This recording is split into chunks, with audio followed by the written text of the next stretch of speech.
안녕하세요. 여러분 반갑습니다. 내일을 상상하라. 상상이 깊어지면 현실이 된다. 상상현실의 피렘입니다. 유튜브를 시작하면서 일주일에 한 개 영상은 올려야지 생각했는데 막상 해보니까 쉽지 않네요. 그것도 본업을 하면서 혼자 매주 한 개 영상을 만든다는 게 보통 일이 아니죠. 그런데도 벌써 30번째 영상을 올리게 됐는데요. 관심을 가지고 시청해주시는 여러분들이 있어서 이렇게라도 할 수 있었던 것 같습니다. 정말 감사합니다. 지난번에 올린 영상의 서두 메시지가 제가 다시 읽어봐도 중요하다는 생각이 들어 반복하는 거지만 다시 한번 말씀드릴까 합니다. 현재 대한민국의 현실이 참 혼란스러운데요. 이러한 상황은 정도의 차이가 있긴 하지만 전 세계가 겪고 있는 문제라는 생각이 듭니다. 전 세계 어디를 봐도 존경받는 지도자를 찾기 어렵고 좌우의 극심한 대립으로 지구촌의 각국은 현재 리더십의 혼란을 겪고 있습니다. 트럼프가 취임하면서 뭔가 시원하게 해결할 것 같지만 자충우돌하면서 앞으로 더 많은 문제를 야기할 거란 생각이 듭니다. 예언 예지자들이 희망찬 한국의 미래에 대해 말하지만 그게 그냥 오지는 않습니다. 마지막 통과해야 하는 험난한 관문이 있기 때문인데요. 이제 본격적으로 그 험난한 과정, 어두운 터널로 들어서고 있죠. 지구촌이 다 겪는 과정이지만 한국이 먼저 겪는 것으로 알고 있습니다. 단단히 준비해야겠습니다. 오늘은 좀 더 과학적인 내용을 다루면서 미래에 대한 얘기를 해볼 텐데요. 주제는 달의 변화, 지구의 변화입니다. 이 영상이 마음에 드시면 구독과 좋아요를 꼭 눌러주시고요. 저희 채널 상상현실과 함께 하시면 머지않은 미래에 현실이 되는 놀라운 사실을 알게 될 겁니다. 잠시 공지 말씀드립니다. 저희 영상을 시청해 주시는 분들께 먼저 감사드리고요. 위에 이메일로 시청 소감을 진솔하게 보내주시면 선물로 제가 추천하는 예언과 미래에 대한 책을 보내드립니다. 그리고 제가 멤버십을 오픈했는데요. 일반 영상에서 다 하지 못한 이야기는 멤버십 영상에서 만날 수 있습니다. 자, 그럼 본론을 시작하겠습니다. 지금까지 과학에서 밝힌 바에 따르면 우리가 살고 있는 우주에는 수천억 개 이상의 은하가, 아니 그것보다 훨씬 더 많을 것이라고 하니까 우주는 상상할 수 없을 만큼 너무도 광대합니다. 은하가 수천억 개 이상이니까 항성과 행성은 헤아릴 수 없을 정도로 많이 있는 거죠. 별을 중심으로 형성된 항성계는 다양한 모습으로 존재하는데요. 대부분의 항성계는 태양계처럼 별이 한 개만 있지 않고 여러 개가 무리지어 있는 다중성계라고 합니다. 무려 별이 6개가 모여 형성된 육중성계도 관측이 되고 있는데요. 항성의 70% 이상이 다중성계라고 하죠. 별은 질량이 클수록 빨리 타버려 수명이 짧고 질량이 작을수록 오래 삽니다. 태양 질량의 100배가 넘는 밝은 거성은 1000만 년 이상 살 수 없고 오래 산다고 해도 8억 년 이상은 살 수 없는데요. 하지만 태양같이 적당한 질량을 가진 별은 120억 년은 살 수 있죠. 이게 무슨 말이냐면요. 별의 질량이 너무 크면 빨리 죽기 때문에 그 항성계는 생명체가 진화할 수 있는 시간이 턱없이 부족하다는 말이죠. 또한 별의 질량이 너무 작으면 수명은 길어 생명체가 진화할 수 있는 시간은 충분하지만 생명체가 살 수 없는 아주 척박한 환경이 됩니다. 식물이 자랄 수 있는 햇빛도 부족하고 중력이 약하기 때문에 태양계처럼 생명체가 살 수 있는 항성계가 형성되기 어렵죠. 그런데 태양 같은 적당한 질량과 적당한 수명, 적당한 밝기를 가지고 있는 별은 우주에서 단 1%밖에 되지 않는다고 합니다. 그러니까 태양은 우주에서도 아주 특별한 별입니다. 그렇다면 태양 같은 별이 있는 항성계에는 모두 생명체가 존재하느냐? 그렇지 않습니다. 태양 같은 별이 있는 항성계에서 골디락스 존에 있는 행성이어야 생명체가 존재할 수 있죠. 골디락스 존은 생명의 필수 조건인 액체 상태의 물이 존재할 수 있는 영역인데요. 항성에서 너무 가까워도 안 되고 멀어도 안 되는 적당한 위치여야 되죠. 태양계에서 골디락스 존에 들어가는 행성은 지구와 화성밖에 없습니다. 그렇다면 골디락스 존에 있는 행성에는 모두 생명체가 존재하느냐?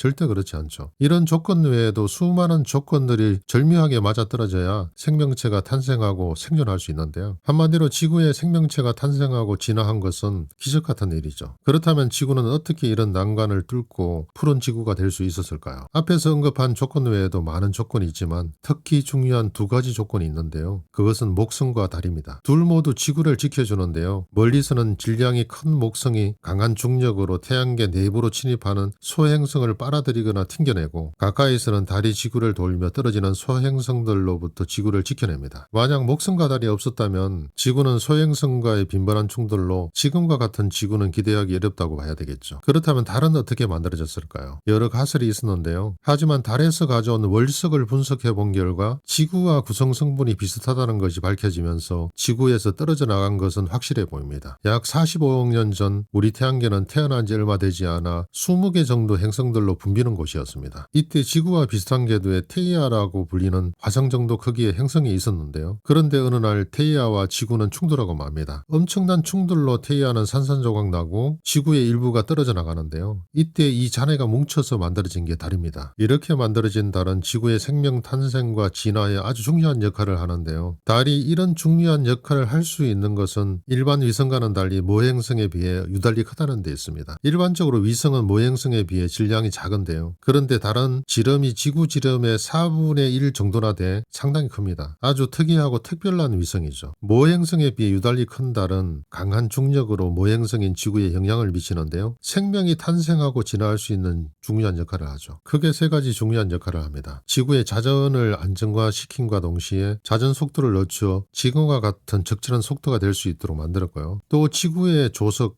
그러니까 밀물과 썰물을 만들어 생명이 진화할 수 있는 바탕을 조성했죠. 원래 지구의 자전 속도는 지금보다 훨씬 빨랐다고 합니다. 3, 4배 정도로 더 빨랐고 달은 지금보다 훨씬 더 가까이 있었다고 하는데요. 하루가 6시간에서 8시간이었으니까 이런 상황에서는 생명체가 진화하는 것이 쉽지 않겠죠. 그런데 달이 지구의 대양을 끌어당기는 조성력에 의해 지구 자전에 마찰력이 생기게 됩니다. 그래서 지구의 자전 속도는 마찰력에 의해 오랜 시간을 두고 조금씩 줄어들어 지금과 같은 하루 24시간이 된 거죠. 또한 지구가 23.5도라는 적절한 기울기를 유지하고 크게 흔들리지 않고 안정적으로 자전하는 것도 달이 중력으로 지구를 잡아주고 있기 때문인데요. 만약 달이 아예 없거나 지금보다 훨씬 작다면 지구는 안정적인 자전을 보장할 수 없겠죠. 흔들림이 커질 수 있고 자전축이 90도까지 기울어질 수도 있다고 합니다. 그렇게 되면 극한의 여름과 겨울을 오가는 등 극심한 기후변화를 가져오기 때문에 생명체의 생존을 보장할 수 없겠죠. 그런데 다행히도 우리 곁에는 커다란 달이 있습니다. 그래서 지구가 흔들리지 않게 잡아주고 적절한 자전 속도와 기울기를 만들어 사계절이 생겨나는 등 생명이 탄생하고 진화할 수 있는 가장 좋은 환경이 조성되었죠. 그리고 달은 조석, 그러니까 밀물과 썰물을 만들어 지구의 생명이 진화할 수 있는 중요한 역할을 합니다. 생명체가 처음 바닷속에서 태어나고 육지로 진출을 할 수 있게 된 것도 달이 만들어낸 밀물과 썰물 때문인데요. 수상생물은 썰물때 육상에 노출하게 됩니다. 이런 환경에 오랜 시간 적응하면서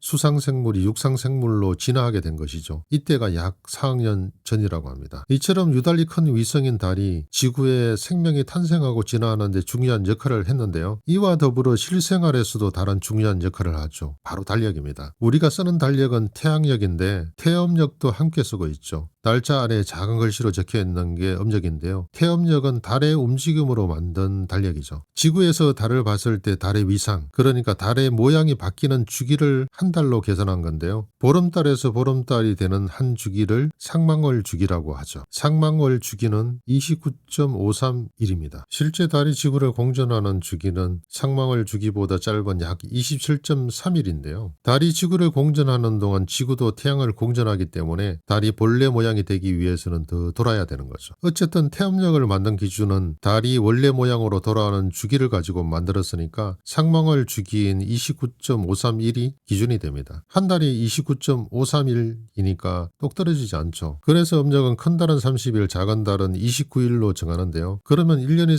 354일이 되니까 태양력인 365일에 11일이 부족하죠. 그래서 윤달이 등장하는데요. 부족한 날수는 모아서 2, 3년마다 윤달을 넣어 태양력과 맞춥니다. 그런데 지구 옆에 붙어서 어머니처럼 지켜주는 달의 운행에 변화가 일어난다고 합니다. 타나스님은 윤달이 생기는 위치가 지구의 축이 23도 7분가량 기울어져 있기 때문에 생긴다고 하셨고 지구의 축이 바로 세워지면 윤달과 윤날이 없어진다고 하셨는데요. 앞서 올린 영상에서 말씀드렸듯이 지축이 바로 서게 되면 태양력인 양력은 1년이 360일로 똑 떨어지게 됩니다. 기존처럼 큰 달은 31일, 작은 달은 30일, 2월은 28일과 29일로 왔다 갔다 할 필요 없이 모든 달이 30일로 딱 맞게 되는 거죠. 그러면 음력은 어떻게 될까요? 윤달과 윤날이 없어진다고 하셨으니까 1년이 360일이 되는 태양력과 딱 맞아야 되겠죠. 그래서 앞으로 달의 운행 질서가 바뀌면 음력으로 큰 달은 30일, 작은 달은 29일로 하는 것과 2, 3년마다 들어가는 윤달은 모두 없어지게 됩니다. 음력도 모든 달이 30일로 딱 맞아떨어져 1년이 360일이 된다는 된다는 말이죠. 지금은 상망월 주기가 29.531이니까 지금보다 더 늘어난다는 말입니다. 늘어난다는 것은 달이 지구를 공전하는 시간이 더 늘어난다는 말이죠. 앞에서 살펴봤듯이 달은 지구에 큰 영향을 미치기 때문에 달의 운행 질서가 바뀐다면 그만큼 지구에도 중요한 변화가 일어난다고 봅니다. 타나스님은 지구와 달의 운행 질서가 바뀌어 1년이 360일이 되는 것은 큰 축복이라고 말씀해 주셨는데요. 이제까지는 미성숙한 지구와 달의 운행 시스템이었다면 변화 이후에는 성숙한 지구와 달의 운행 시스템이 되어 부절이 없는 성숙한 세상이 된다고 했으니까요. 오늘은 이만 마치겠습니다. 내일을 상상하라. 상상을 깊이 하면 현실이 된다. 상상 현실의 피렘이었습니다.